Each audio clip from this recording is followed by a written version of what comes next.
Bismillahirrahmanirrahim. Assalamualaikum warahmatullahi wabarakatuh. Perkenalkan, nama saya Ida Rahmadiza dengan NIM 1910713008. Saya berasal dari jurusan Ilmu Sejarah angkatan tahun 2019, Fakultas Ilmu Budaya Universitas Andalas. Pada kesempatan kali ini, saya akan mencoba mereview sebuah buku dengan judul Siti Nurbaya. Mungkin kita tahu di Padang ada jembatan Siti Nurbaya. Jadi cerita ini settingnya berada di kota Padang, tepatnya pada awal abad ke-20. Jadi ada dua orang remaja yang bernama Samsul Bahri dengan Siti Nurbaya. Siti Nurbaya ini merupakan tokoh yang namanya dijadikan sebagai judul buku ini. Ngomong-ngomong, judul bukunya ini Siti Nurbaya Kasih Tak Sampai ya, bukan Siti Nurbaya Kawin Paksa. Siti Nurbaya dengan Samsul Bahri ini mereka hidup bersama, rumahnya juga saling berhadap-hadapan.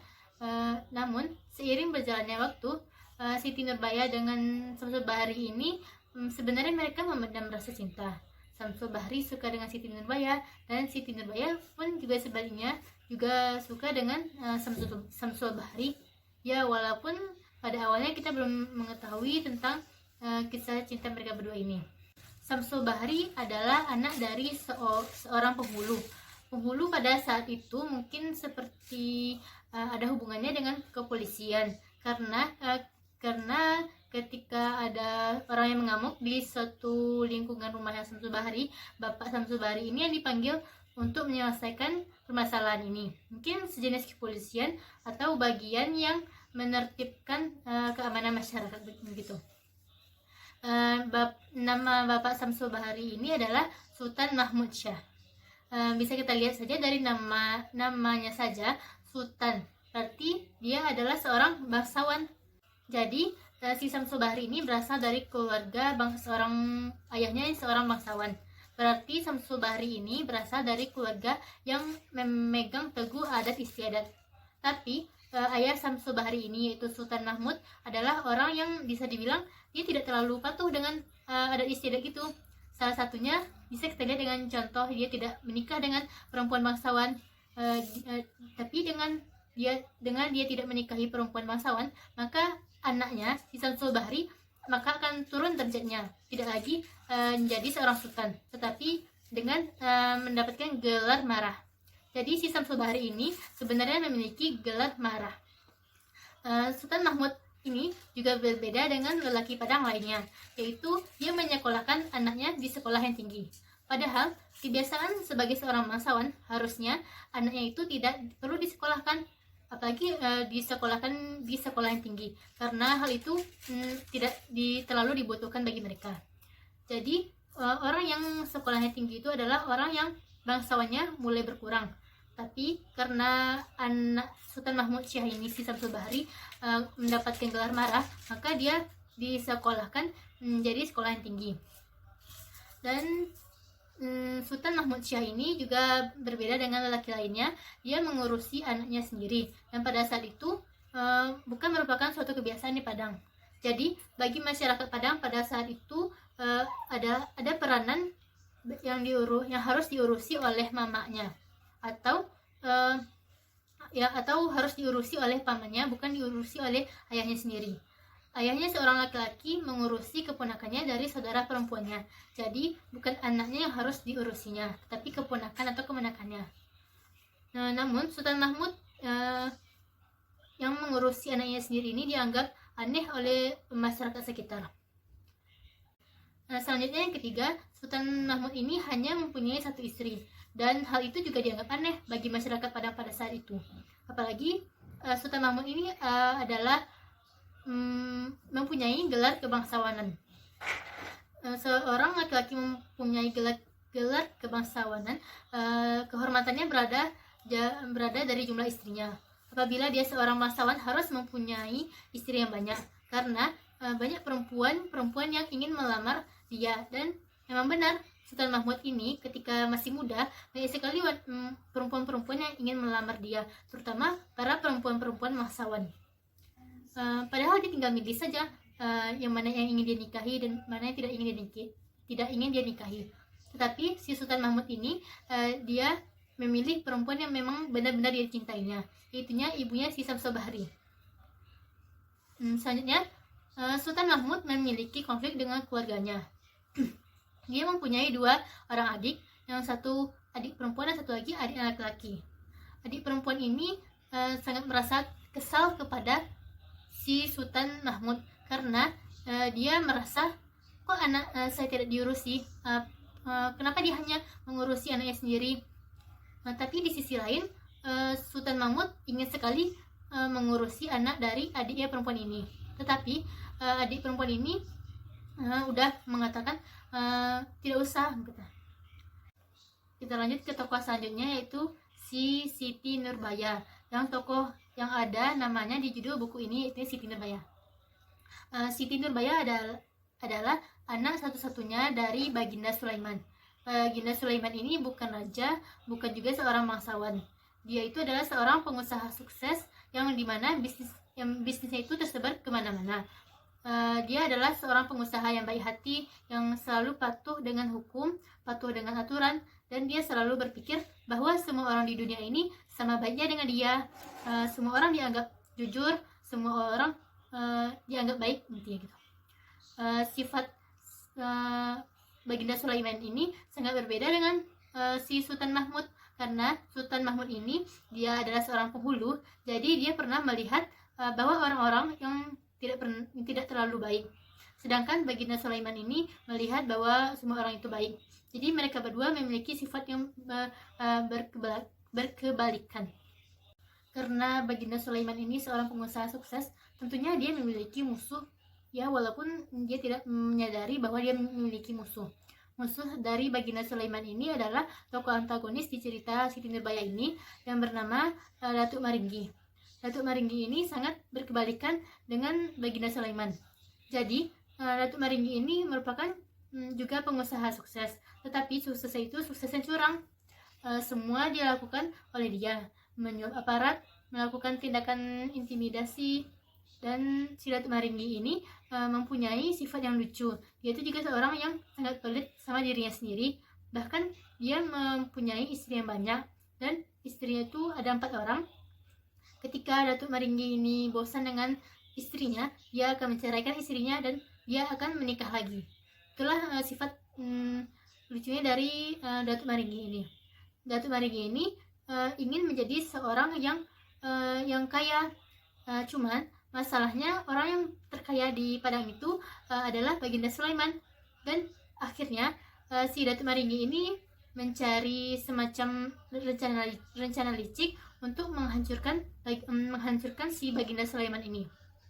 Rencana licik yang dilakukan oleh Datuk Maringgi ini seperti kapal-kapal milik Baginda Sulaiman ini dibolong-bolongkannya, dihancur-hancurkannya. Tokoh-tokoh milik Baginda Sulaiman dibakar, dan uniknya pembakaran tokoh Baginda Sulaiman ini oleh Datuk Maringgi letak tokoh milik Baginda Sulaiman berdekatan dengan tokoh si Datuk Maringgi, tetapi pembakaran itu tidak menyebabkan tokoh Datuk Maringgi ini terbakar. Tapi karena Baginda Sulaiman ini merupakan orang yang baik dan dia tidak merasa bahwa ada orang jahat kepadanya. Selanjutnya, ketika anak Sultan Mahmud, yaitunya Syamsul Bahri, ketika dia lulus dari SMA, dia ingin menyekolahkan si Syamsul Bahri ini ke sekolah Batavia untuk menjadi dokter, dan kemudian diadakanlah semacam pesta. Baginda Sulaiman ini pada saat itu dia berpura-pura bahwa keadaan baik-baik saja, namun Siti Nurbaya tidak mengetahui bahwa keadaan ayahnya sedang tidak baik-baik saja.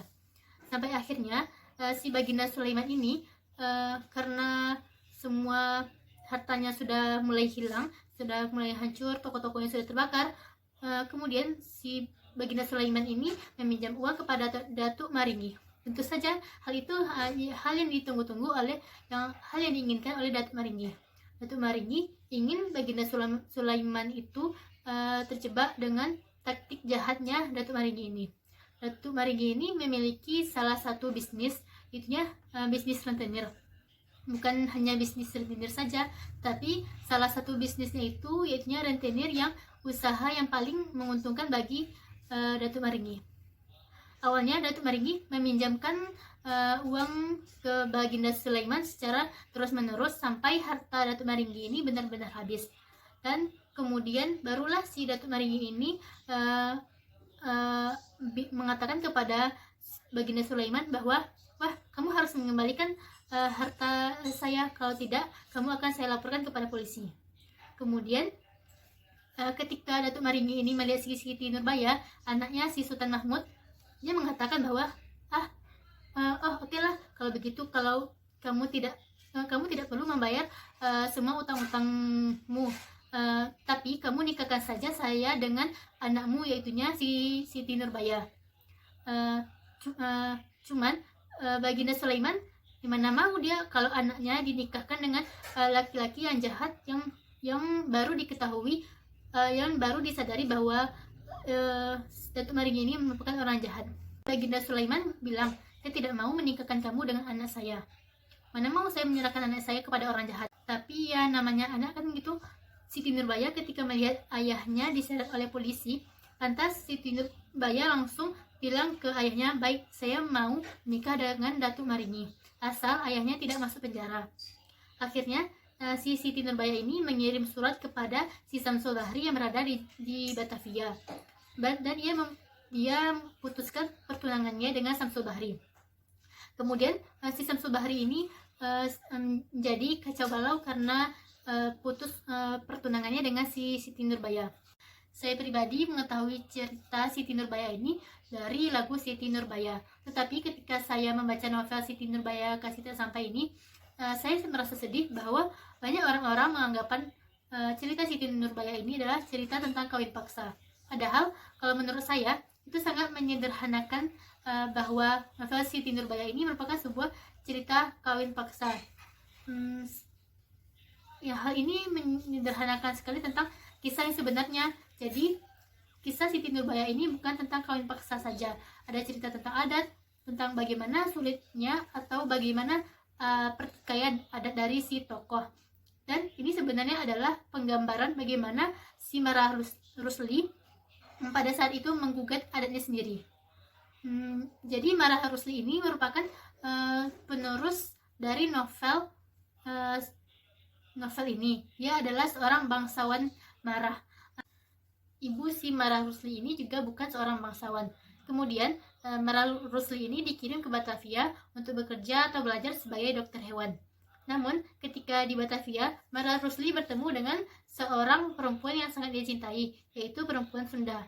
Tetapi ketika dia meminta izin kepada orang tuanya untuk menikahi perempuan Sunda ini, kedua orang tuanya tidak menyetujui hal itu. Rusli akan dinikahkan dengan perempuan bangsawan pilihan ayahnya sendiri. Pada saat itu Marah Rusli merasa sangat menolak. Dia merasa hal itu merupakan sudah hal yang kuno. Dalam keadaan seperti itu, Marah Rusli kemudian pulang ke Batavia lagi, dan dia menulis sebuah novel Siti Nurbaya ini yang penuh dengan kemarahan atas adat yang menurut dia tidak adil. Karena bukan hanya masalah kawin paksa saja, di sini ada pembicaraan mengenai bagaimana seorang anak itu, bagaimana seorang paman atau mama memiliki peranan penting untuk bagi kemanakan-kemanakannya. Gaya bahasa novel ini mengandung diksi Melayu lama. Terdapat syair dan pantun dalam novel ini. Bisa kita lihat dalam percakapan antara Siti Nurbaya dengan Samsul Bahri yang banyak menggunakan pantun antara mereka berdua. Menurut saya, buat orang-orang yang memang suka dengan cerita, dengan yang ada hubungan dengan budaya atau sejarah, buku ini akan menarik sekali. Jadi kita bisa tahu bagaimana orang bicara pada saat itu, gimana cara orang memandang dunia dengan pandangan-pandangan yang sangat berbeda. Pada tahun 2009, novel Siti Nurbaya ini dipilih sebagai salah satu dari beberapa novel yang dianggap sebagai National Heritage Indonesia. Dan kemudian buku novel Siti Nurbaya ini diterbitkan ulang dengan desain-desain yang baru. Cuma menurut saya pribadi, cover novel Siti Nurbaya yang sudah diperbarui ini terlalu tradisional sehingga kurang menarik minat dari para pembaca, apalagi para pembaca yang muda. Nah, saya pikir pembaca muda ini akan tertarik dengan buku ini seandainya lebih menarik lagi covernya, dan ceritanya ini juga lebih dibuka lagi, karena selama ini yang terdengar di masyarakat adalah Siti Nurbaya ini cerita tentang kawin paksa, tetapi kenyataannya bukan seperti itu saja.